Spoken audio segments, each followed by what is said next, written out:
Bismillahirrahmanirrahim. Assalamualaikum warahmatullahi wabarakatuh.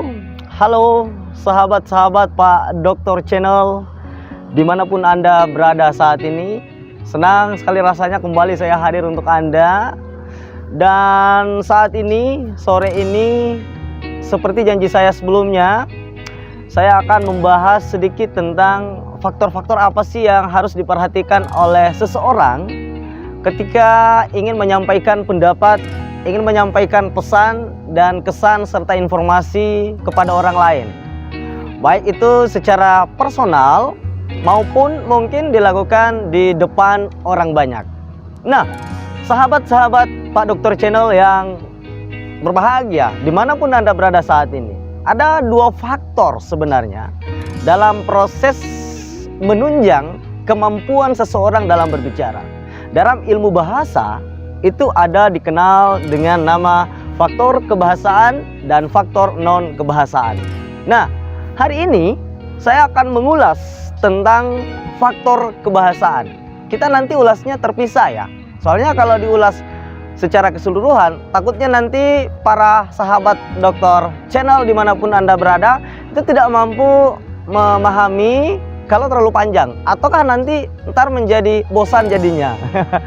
Nah, oleh karena itu hari ini kita fokus saja pada satu segmen, yaitu faktor kebahasaan. Nah, faktor kebahasaan yang dimaksud di sini adalah segala sesuatu yang terkait tindakan proses berbicara yang terkait dengan persoalan-persoalan bahasa, persoalan-persoalan kebahasaan. Yang mana itu yang termasuk dengan faktor-faktor kebahasaan itu? Ya, yang pertama adalah ketepatan ucapan. Nah, ketika Anda berbicara, itu Anda harus selalu tepat dalam mengucapkan setiap kata. Ya, jangan ditambahkan, terus jangan dikurangi malah. Ya, jangan ditambahkan huruf di belakang kata, atau jangan dikurangi huruf di tengah kata, di akhir kata, bahkan sering mungkin di awal kata. Ini adalah sesuatu yang tidak baik dalam menunjang seseorang dalam proses kegiatan berbicara. Kalau istilah anak muda sih, zaman sekarang itu biasanya dikategorikan sebagai orang yang suka gini, ini tidak tepat dalam mengucapkan setiap kata. Itu istilahnya okotski ya.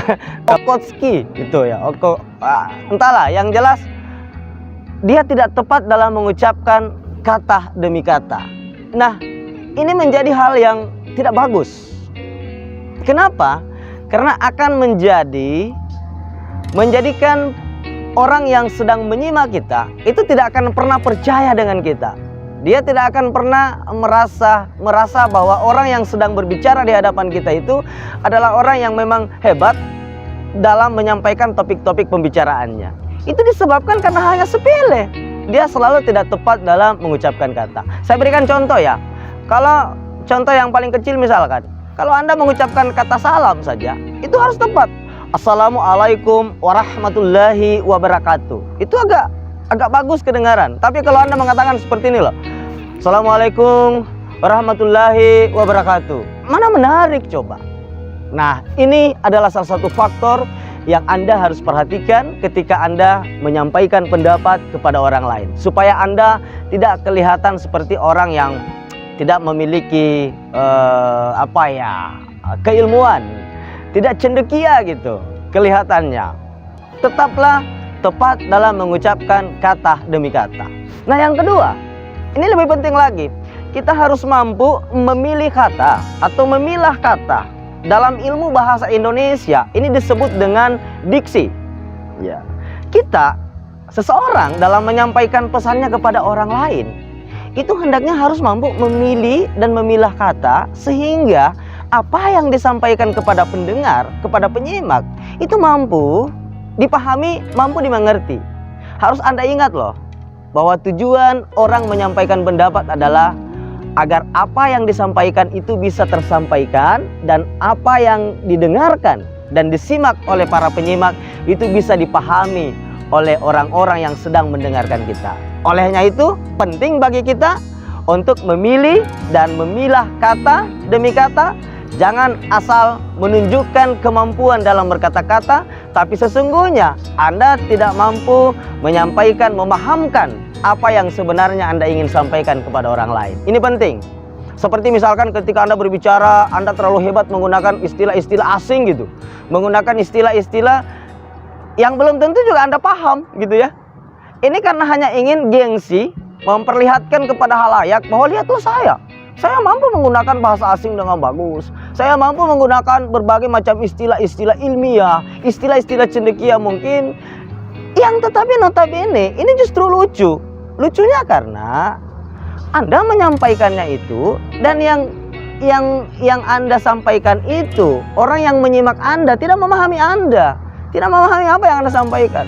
Misalkan multidifungsi kulturasi yang saat ini terjadi dalam merupakan, itu kelihatannya bagus, kelihatannya indah, tapi orang justru jadi geleng-geleng. Apa sih yang disampaikan itu? Apa sih yang pilihan, apa kata-kata apa sih yang dia, istilah-istilah apa sih yang dia sampaikan itu?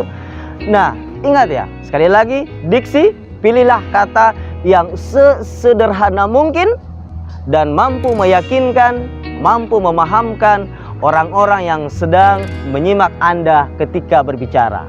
Jangan terlalu hebat memilih kata-kata yang justru membuat orang-orang yang ada di sekitar Anda, orang-orang yang mendengarkan Anda itu tidak memahami apa yang Anda sampaikan. Kan lucu jadinya. Nah, yang ketiga, poin terakhir yang ingin saya sampaikan pada sesi ini adalah bagaimana kemampuan seseorang dalam menggunakan intonasi, nada, dan irama. Ya, saya ingin analogikan seperti ini. Kalau orang sedang mendengarkan bait-bait lagu dan penyanyinya itu mampu menyanyikan dengan baik dan bagus, maka otomatis orang yang mendengarkan itu menjadi tertarik, menjadi tertantang, menjadi termotivasi, menjadi senang dengan lagu-lagu yang didengarkan itu. Sebaliknya, kalau orang kemudian tidak mampu memainkan nada, memainkan intonasi ketika dia menyanyikan sebuah bait-bait lagu, maka yakinlah orang tidak akan pernah senang ketika dia menyanyi dengan cara seperti itu. Nah, sama logikanya ketika Anda berbicara, maka Anda harus mampu menyampaikannya dengan intonasi yang bagus, dengan nada yang bagus. Intonasi itu yang mana? Intonasi itu nggak perlu harus meledak-ledak gitu. Intonasi itu nggak harus tinggi intonnya gitu ya. Intonasi itu nggak harus menunjukkan bahwa suara kita nyaring dan sebagainya, lantang dan sebagainya. Tapi dia lebih mengarah kepada memberikan pemahaman kepada setiap suku kata yang disampaikan. Itu intonasinya ada gitu. Kenapa? Karena dalam bahasa Indonesia ketika orang berbicara, itu kita tidak pernah mengatakan dengan demikian koma, akhirnya sampai di sini titik. Itu nggak pernah. Kita nggak pernah menyebut istilah-istilah atau tanda-tanda baca ejaan itu. Tapi yang memberikan pemahaman dan memberikan kode terhadap kegiatan berbicara kita dalam tanda-tanda baca yang saya sebutkan itu, tanda kutip, maka yang itu intonasi. Nah, dengan demikian ada beberapa hal yang perlu saya sampaikan pada kesempatan ini. Saya pikir bahwa gagasan-gagasan ini akan bisa lebih bermanfaat bagi kita semua. Nah, itu adalah salah satu contoh. Misalkan kita memainkan intonasi, kita memainkan nada gitu, memainkan irama gitu ketika sedang berbicara. Nah, saudara-saudara sekalian, 3 hal mendasar yang saya sampaikan pada hari ini menjadi hal yang terpenting seseorang dalam menunjang keterampilan berbicara seperti yang saya janjikan pada konten sebelumnya. Dan sesungguhnya ini adalah termasuk faktor kebahasaan. Faktor kebahasaan inilah yang banyak memberikan penunjang dalam proses kegiatan berbicara seseorang. Insya Allah di episode berikutnya saya akan menyampaikan dengan lugas dan tegas tentang faktor-faktor non kebahasaan. Hari ini cukup Anda memahami saja, teman-teman, sahabat-sahabat Pak Dokter Channel dimanapun Anda berada, cukup Anda memahami apa-apa yang terdapat dalam faktor yang menunjang seseorang berbicara, utamanya dalam faktor kebahasaan. Terima kasih banyak atas perhatian Anda. Mudah-mudahan ini tidak terlalu panjang dan tidak membosankan, ya. Dan kalau ada kata yang tidak berkenan, mohonlah dimaafkan. Jangan lupa subscribe ya, Pak Dokter Channel. Mudah-mudahan saja bisa bermanfaat yang saya sampaikan pada kesempatan ini. Assalamualaikum warahmatullahi wabarakatuh dan selamat sore.